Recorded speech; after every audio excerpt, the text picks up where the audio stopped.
শুভ সকাল বন্ধুরা, তোমরা সবাই কেমন আছো? আশা করছি তোমরা সবাই ভালো আছো, আর আমি অনেক অনেক ভালো আছি।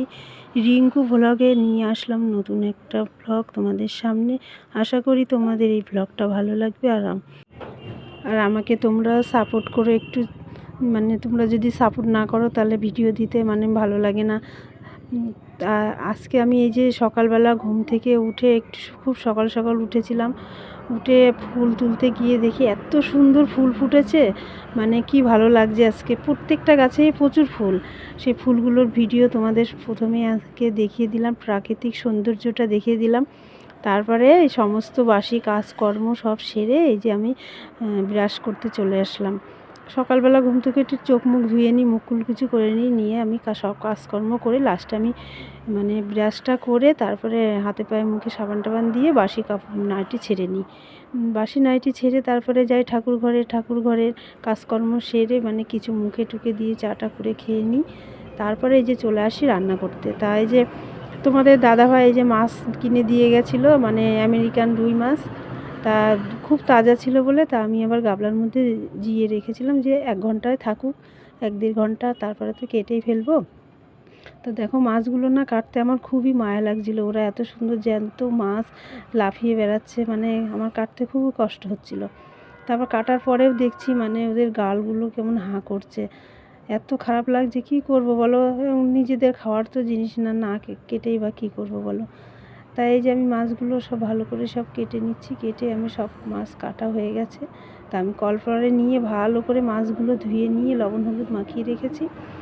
নেওয়ার পরে সব রান্না বান্না সব শেষ করে তা আমি এই যে পরে সব বাসন কড়াই টড়াই হাঁড়ি টাড়ি যা ছিল নিয়ে এসেছি মাজার জন্য। তা আমি এই যে সব কিছু মেজে ধুয়ে নিচ্ছি, মেজে টেজে নিচ্ছি। তা এখন বেলা বাজে 9টার বেশি, 9:30 বেজে গেছে প্রায়, পুরো 9:30 বাজেনি। আমার রান্না বান্না সব কমপ্লিট। তা আমি যে বাসনগুলো সব মেজে নিচ্ছি, মাজা হয়ে গেছে, আমি এবার বাসনগুলো সব ধুয়ে নিচ্ছি। দেখো মনে হচ্ছে সকালে এত রোদ দিচ্ছে, তার মনে হচ্ছে সারা দিনটা কত না রোদ দেবে। তা আমি ভেবেছি যে আজকে বাসন টাসন সব মেজে টেজে নিয়ে আজকে কিছু কাচা ধোয়া করব। যে শীতকালে তো লেপের ওয়ারগুলো সব, কাঁথার ওয়ারগুলো সব কেচে কাঁথাগুলো তুলে ফেলবো, লেপগুলো তুলে ফেলবো, আর ওয়ারগুলো কেচে সব তুলে ফেলবো যা যা আছে। তাই এই যে সব কিছু নিয়ে আমি কাচতে সার্ফের জলে দিয়ে ভিজিয়ে নিচ্ছি।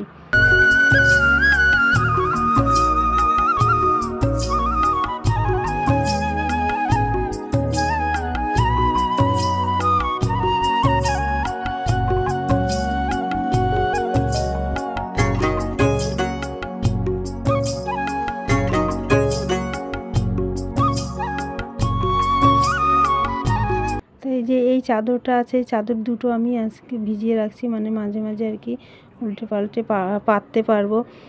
তার জন্য চাদরগুলো একটু কাঁচাই ছিল, তাও একটু হালকা নোংরা হয়ে গেছিলো, তাই একটু কেচে নিলাম আর কি। তাই যে তোমাদের দাদাভাইয়ের প্যান্ট জামাগুলো ছিল, সেগুলো একদিন পরে গেছিলো এক জায়গায়, সেটা আর কি দেখানো হয়নি তোমাদের, তাই ওগুলো আর কি কেচে তুলে রাখবো বলে কাচছি। পুরো শীতের আরও কয়েকটা কিছু আছে, সোয়েটার গেঞ্জি টেঞ্জি, ওগুলোও কেচে নিচ্ছি আর কি। তা পুরো আমার অত বড় ড্রামের 1 বালতি জামা কাপড় ভিজিয়েছি আজকে, প্রচুর সময় লাগবে কাচা ধোয়া করতে।